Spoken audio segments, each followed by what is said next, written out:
네, 안녕하세요. 네, 반갑습니다. 저는 미래학자로 활동하고 있는 최윤식 박사입니다.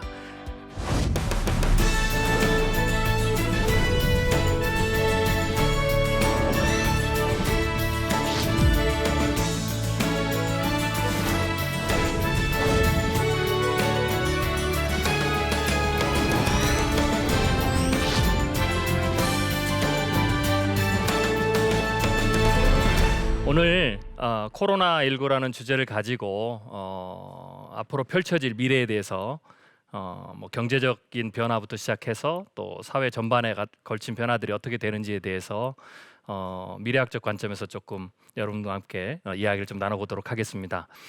미래학자는 많은 분들이 뭐 예언가 이렇게 오해를 하시는데요.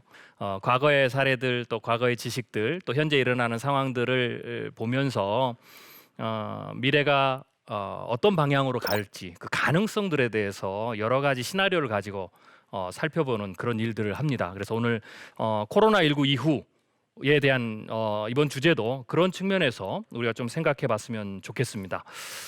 일단 우리가 코로나19 제1차 대유행 상황을 조금 점검해 볼 필요가 있어요.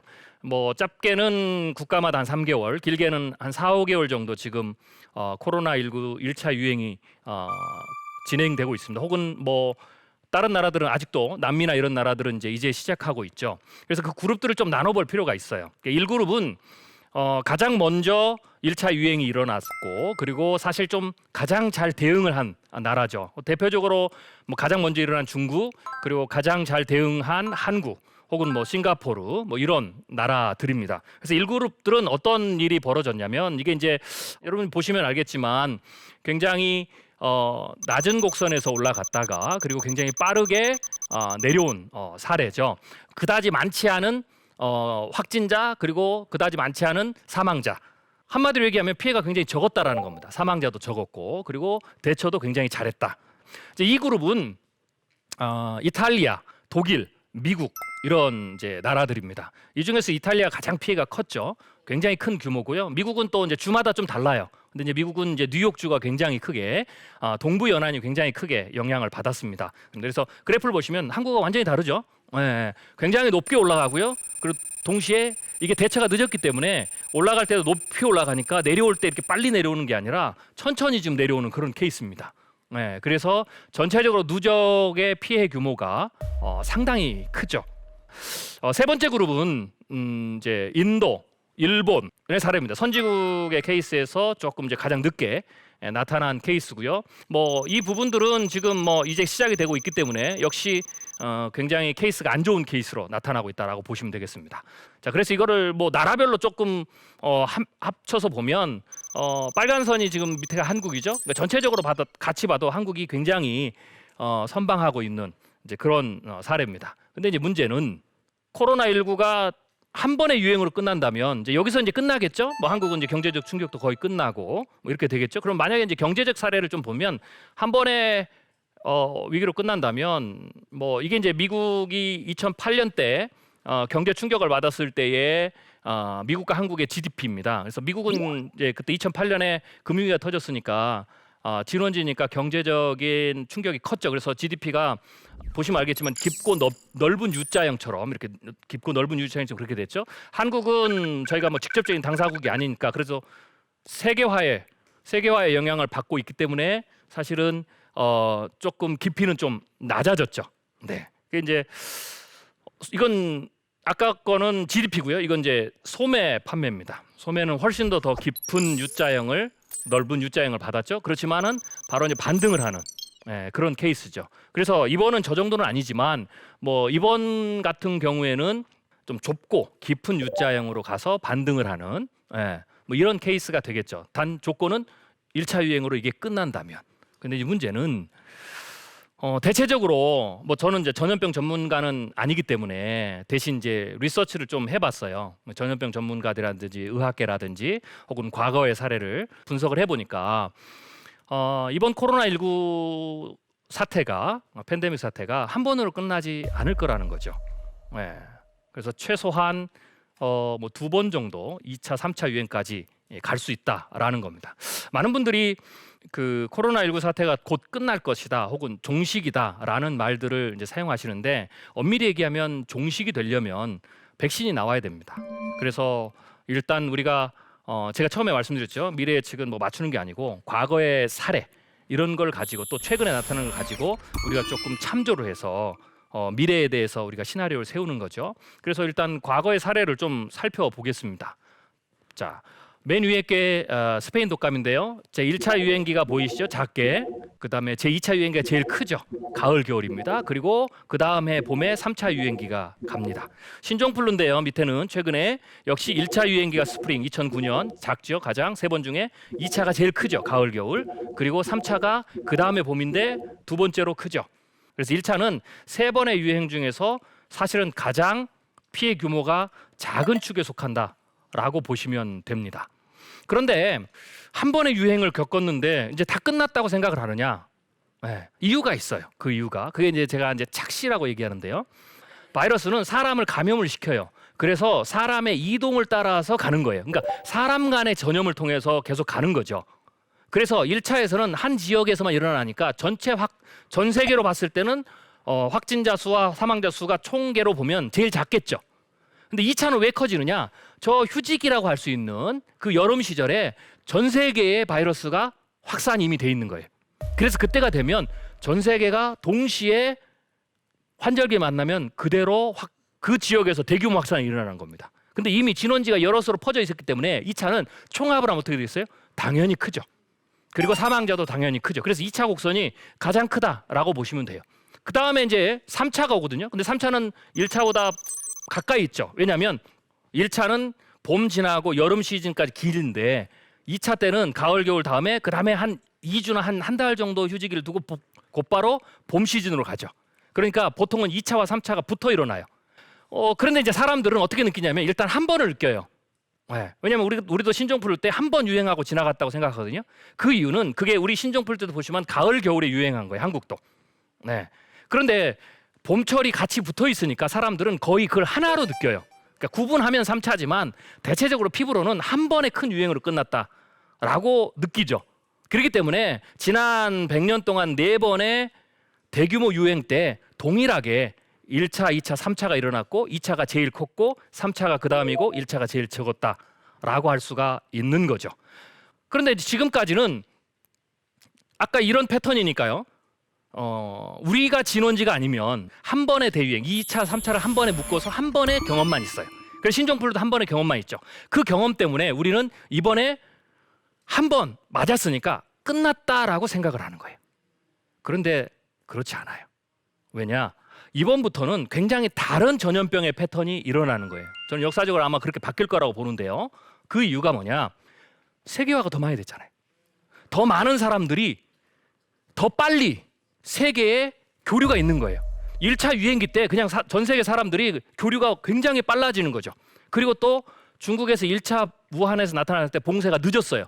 봉쇄를 미리 했다면 2차 유행기 때 그렇게 됐을 텐데 그래서 1차 때 어떻게 되냐? 1차 때부터 전 세계 팬데믹이 된 거예요. 즉 이전까지는 2차 때에 전 세계 팬데믹이 시작된 게 1차로 왔죠. 그러니까 이번에 3번 된다면 어떻게 되냐?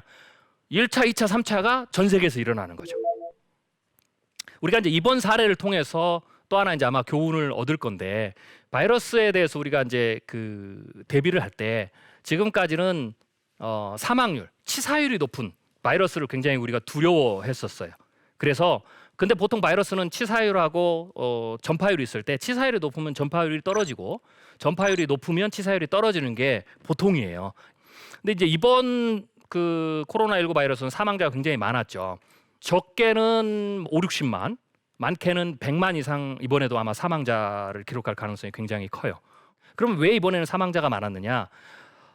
이번에 가장 중요한 특징은 이 바이러스가 전파력이 너무 강한 거예요. 그러니까 전파력이 우리가 생각했던 수준 이상으로 간 거예요. 보시면 48시간 이내에 인체에서 호흡기에서 감염이 되면 48시간 이내에 바이러스가 증식을 해요. 근데 그 증식 능력이 사스의 지금까지 나온 1차 데이터를 보면 3.2배 정도가 돼요. 지금 보시면 알겠지만 1차 자료거든요. 기존에 우리가 경험했던 이 바이러스보다 전파 속도가 굉장히 커요. 그래서 문제가 생긴 거예요. 그래서 앞으로는 아마 전염병이나 뭐 이런 것들을 대비하고 또 예측하시는 분들은 조금 이제 새로운 케이스가 생긴 거죠. 치명률이 낮더라도 전파력이 평균 이상을 넘어가면 그것도 굉장히 위험하다라는 이제 새로운 케이스가 아마 생길 거라고 봅니다.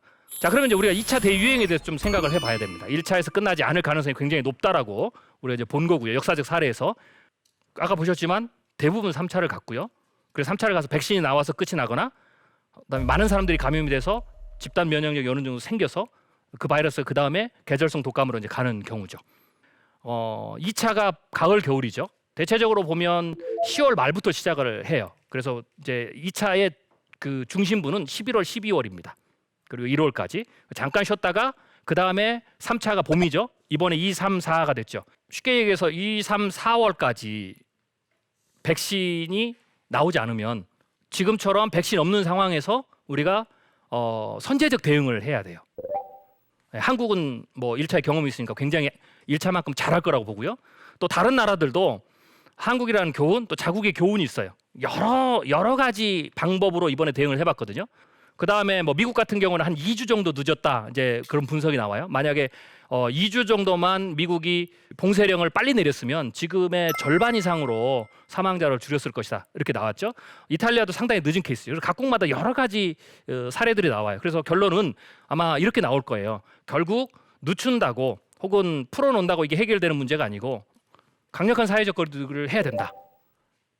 그래서 대체 한국도 그렇게 할 거고요. 그럼 이제 강력한 사회적 거리두기를 한다는 말은 이제 11월, 12월이 이제 피크 기간이니까 10월, 9월부터 이제 점점점 이제 그런 케이스가 나오겠죠. 그럼 케이스가 조금씩 나오기 시작하고 뭐 이렇게 하루에 확진자 수가 좀 늘어나면 그때부터 이제 사회적 거리두기를 강력하게 하는 겁니다.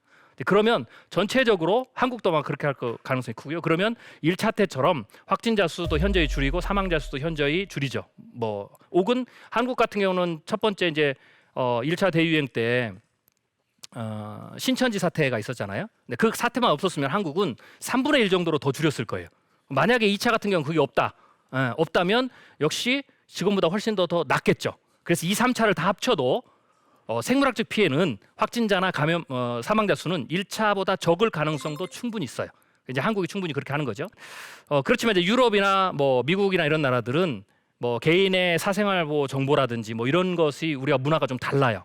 그래서 한국처럼 강력하게 역학조사를 하거나 뭐 이렇게 할 수가 없을 겁니다. 그래도 1차보다는 잘한다라고 봤을 때는 피해 규모를 상당히 줄일 수 있겠죠.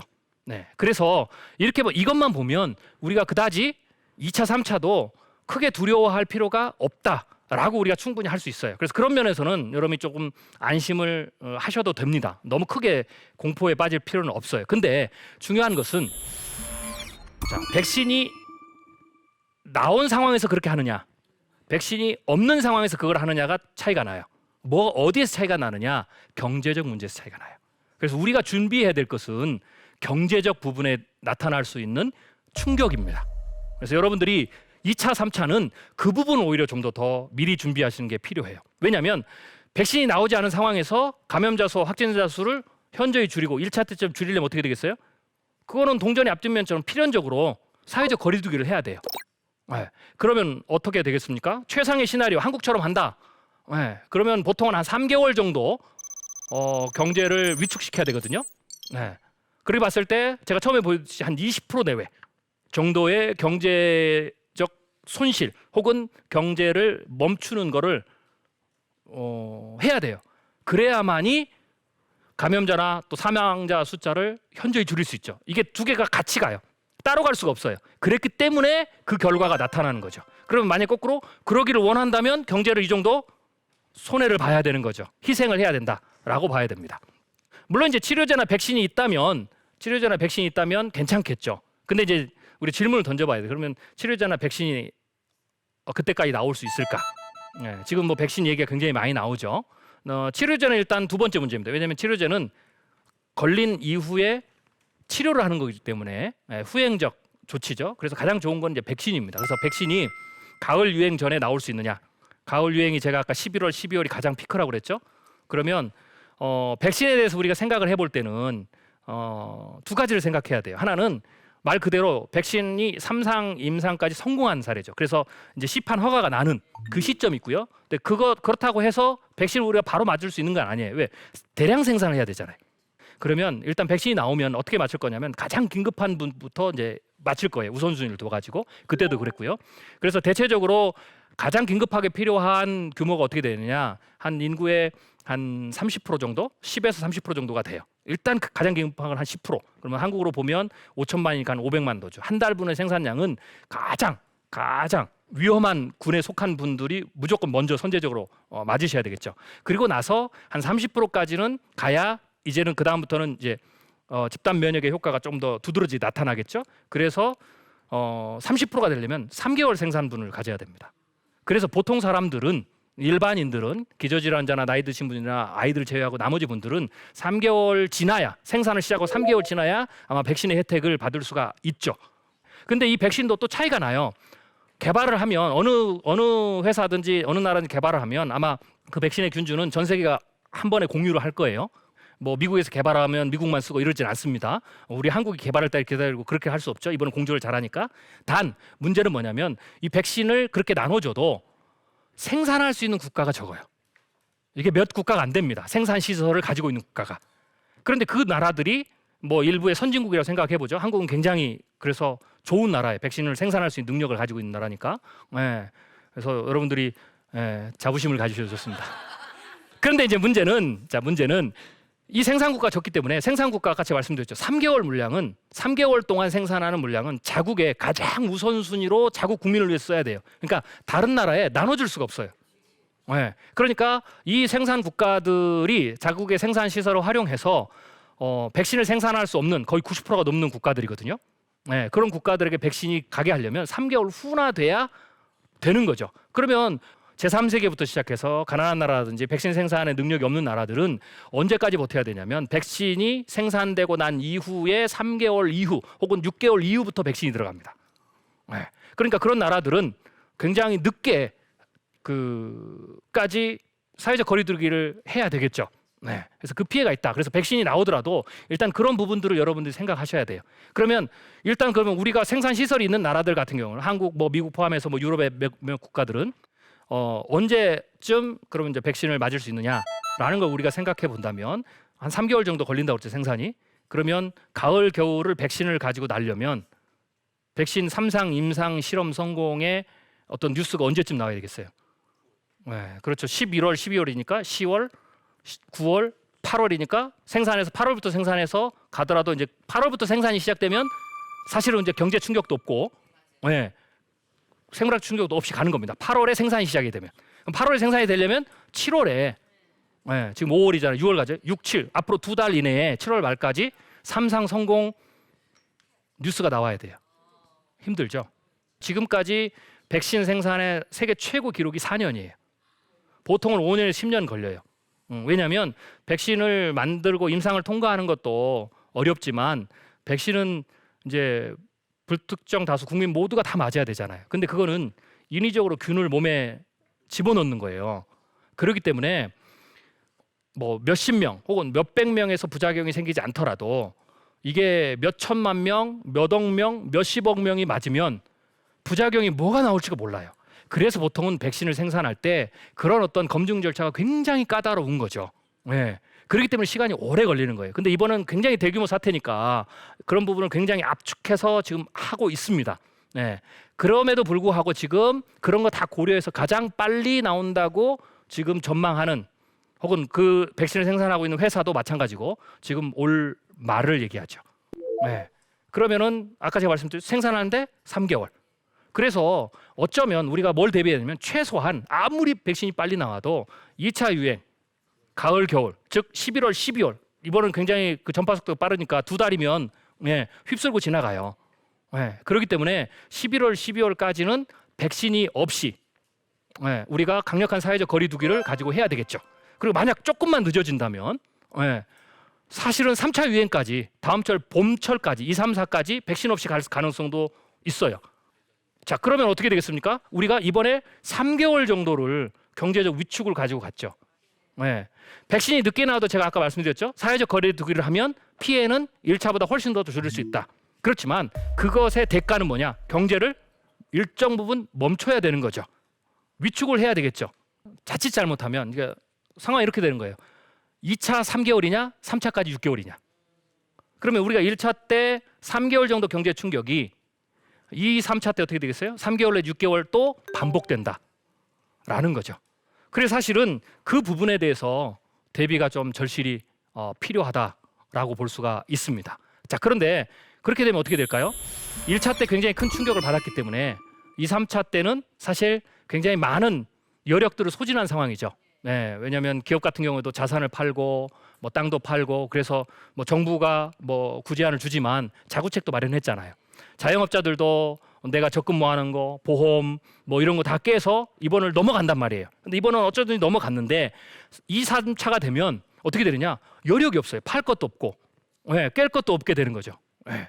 자, 그렇게 되면 사실 실질적인 경제적인 위기는 2, 3차 때 오죠. 아마 실업률도 그렇게 될 가능성이 굉장히 높습니다. 그때 많이 높아질.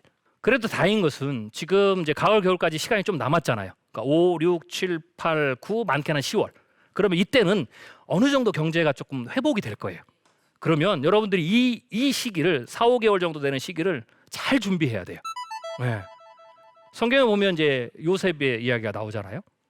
7년의 풍년 그리고 7년의 흉년. 사실 7년의 흉년이 왔어요. 그 흉년은 앞에 7년의 풍년을 잊어버릴 만큼 강력한 흉년이었어요. 굉장히 어려운 시기죠. 그런데 성경에 보면 요셉이 준비하고 이끌어갔던 그 애굽은 그 흉년 때 망하지 않았단 말이에요. 그럼 왜 망하지 않았을까요? 물론 하나님이 보호하사 뭐 이렇게 얘기도 할 수 있지만 요셉이 하나님이 주신 지혜를 가지고 7년의 풍년 때 7년의 흉년을 대비한 거죠. 그런 것처럼 이번에도 역시 우리가 아무 생각 없이 그냥 지나다가 가을 겨울을 맞아서 큰 충격을 맞아서 무너지지 않으려면 지금부터 조금 경제가 회복될 때 어떻게 됐어요? 가을 겨울을 준비해야 된다라는 겁니다. 그래서 만약 그렇게 준비를 좀 하신다면 일단 가을 겨울에 백신이 나오지 않는다면 우리가 피할 수는 없지만 그래도 준비를 하신다면 최악의 상황은 우리가 극복할 수 있다라고 볼 수가 있습니다. 잘 준비하시길 바라겠습니다. 네, 혹시 질문 있으십니까? 네. 코로나가 2차, 3차 네. 유행이 온다니 정말 끔찍한데요. 네. 박사님은 개인적으로 어떻게 준비하고 계신지 궁금하고요. 네네. 그리고 미래 학자의 대비를 보고 따라하고 싶은 마음이 간절합니다. 네.